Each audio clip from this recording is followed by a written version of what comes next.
Hello everyone, Radhe Radhe. Welcome back to my channel Abhipriya Krishna. और मैं हूँ प्रीति और मैं जा रही हूँ भोले बाबा के मंदिर। आज है महाशिवरात्रि। भोले बाबा और माँ पार्वती की शादी की सालगिरह, तो हम लोग जा रहे हैं मंदिर जल चढ़ाने के लिए।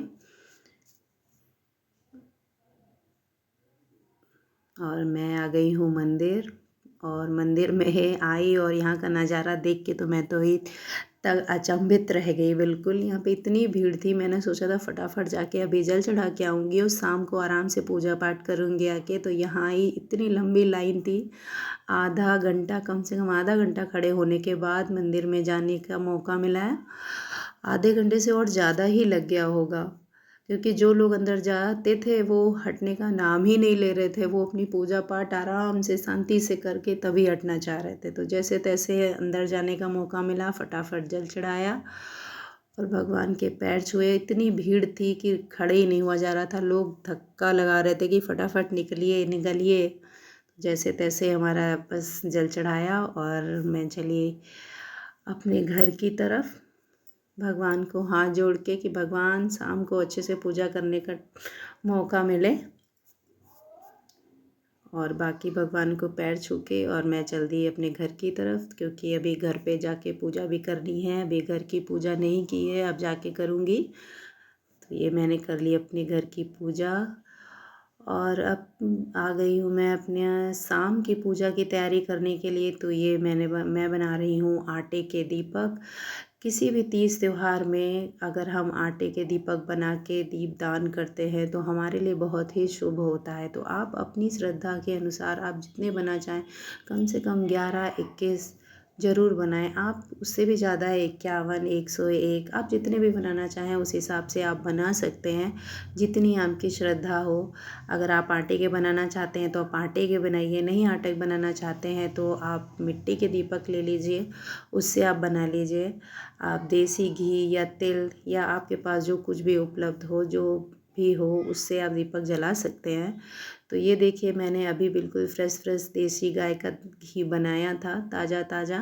तो मैं वही ले रही हूँ, क्योंकि मुझे बनाना था तो मैंने सोचा आज ही बनाऊँगी और अच्छे से अपनी पूजा भी करूँगी बढ़िया से फ्रेश घी के साथ। तो मैंने सारे दीपक बना लिए हैं। मैंने 21 दीपक बनाए हैं और मैं अब सारे दीपकों को थाली में सजा लूँगी और उस बाकी पूजा की तैयारी कर लूँगी, जो कुछ भी मुझे चाहिए अभिषेक के लिए। और उसके बाद हम लोग रेडी होंगे और शाम की पूजा करने के लिए मंदिर जाएंगे। तो इस समय हम सब लोग मंदिर जाएंगे, जितने लोग घर में हैं हम सारे लोग मंदिर जाएंगे।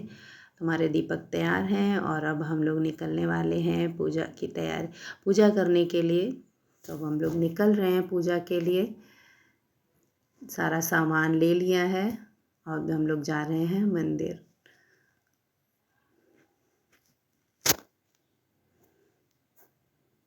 अब मेरी बिटिया रानी को बिल्कुल भी पैदल चलना नहीं अच्छा लगता है। घर से बोल के चलेंगे कि हाँ मम्मा मैं पैदल चलूँगी, मैं अपने आप चलूँगी, और उसके बाद में बोलेंगे नहीं मम्मा मुझे अब गोदी ले लो, गोदी ले लो। और अब हम लोग आ गए हैं मंदिर, और मंदिर में शाम का नज़ारा सुबह के नज़ारा जैसा ही है। बहुत भीड़ है, लाइन में खड़े होना, लाइन तो नहीं लगी है लेकिन सब खड़े हुए हैं। देखिए कितनी देर में टाइम मिलता है, और वही हाल है सुबह की तरह। काफ़ी देर इंतज़ार करने के बाद मंदिर में अंदर जाने का मौका मिला। जैसे ही एक सामने बैठी आंटी हटी, फटाफट मैं वहाँ पे बैठ गई और अपने पूजा की तैयारी करने लगी कि जल्दी फटाफट से पूजा कर लूँ। बहुत लोग लाइन में खड़े हुए हैं, जल्दी करो कि रट लगा रखी है। तो सबसे पहले मैंने यहाँ पे शिव और पार्वती का गठबंधन कर दिया है, जो बहुत ज़रूरी होता है। माता रानी का और भोले बाबा की आज शादी हुई थी, तो गठबंधन करना एक सुहागन औरत के लिए बहुत ही ज़रूरी होता है कि माता पार्वती और भोले बाबा का आशीर्वाद हम सब पर सदा बना रहे। जैसे उनकी जोड़ी सलामत है, वैसे हम सबकी भी जोड़ी भगवान सलामत रखे। और फटाफट से मैं अपनी पूजा कर रही हूँ और जल चढ़ा दिया है मैंने। बारी बारी से अभिषेक कर रही हूँ।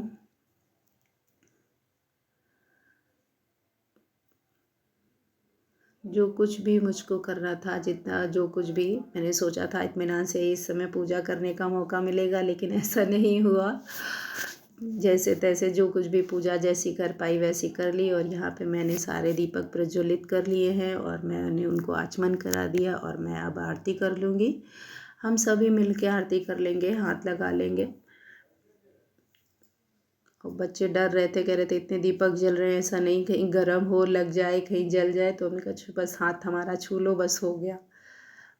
बस मैंने ये सारी आरती कर ली और बस घूम के बस फिर आचमन करा दिया है। अब दीपकों को मैं यहीं पे रख दूँगी। सोचा था तो चारों तरफ अच्छे से सजाऊँगी, लेकिन ऐसा नहीं हो पाया।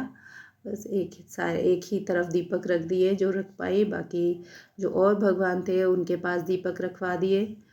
और बाकी जो बाहर छोटे मंदिर बने हुए हैं उनके दीपक रखने को बोल दिया कि जाओ वहाँ पे रख के आओ। और हमारी पूजा समाप्त हो गई है और अब हम लोग निकल लिए हैं घर के लिए। तो अगर आज का व्लॉग अच्छा लगा हो तो please like and subscribe my channel. Thank you for watching. Bye bye. ओम नमः